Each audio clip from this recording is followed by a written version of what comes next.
Au pus lupul paznic la oi și au acoperit urmele. Directorul adăpostului de câini din Onești, un domn pe care îl cheamă Lupicu, a decontat masacrarea a 43 de câini numai în luna februarie. Numărul șocant apare în registrele Asociației Vânătorilor din Bacău. Între timp, pe terenul pe care ieri au fost găsite cadavre mutilate s-a făcut curățenie. Georgia Simionovici știe mai multe. Bună seara, Georgia! Am putea spune că mâine, în mijlocul unui posibil focar, se vor vinde animale.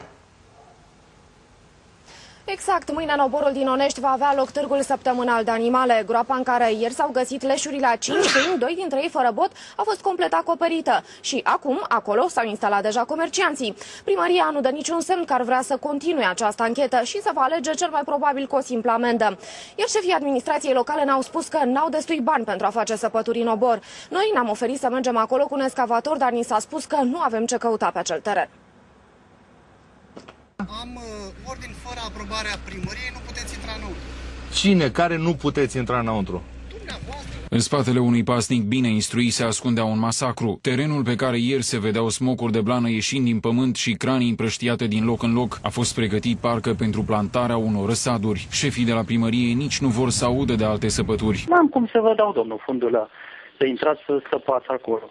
E plin de oameni pe acolo, e plin de comercianți, de tarabe, ne apucăm acum vineri după amiază de săpat. Cine știe ce alte orori ar putea descoperi? Uite-l fără nas, uite, cu nasul tăiat, îl vedeți?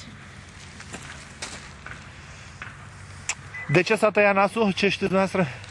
Pentru domnul Lupicu, probabil se ducă la vânătoare.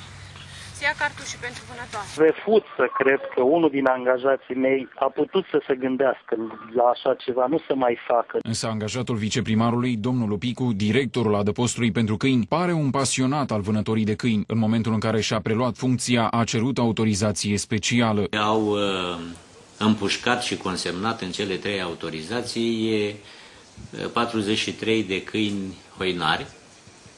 Din câte cunosc eu, acțiunile acestea s-au făcut în zona gropii de gunoi a municipiului Onești. Groapa face parte din fondul de vânătoare, singurul loc în care legal e permis să împuși câini. Pentru domnul Lupicu, sezonul de vânătoare e încă deschis. Are autorizație să împuște câini până la sfârșitul lunii.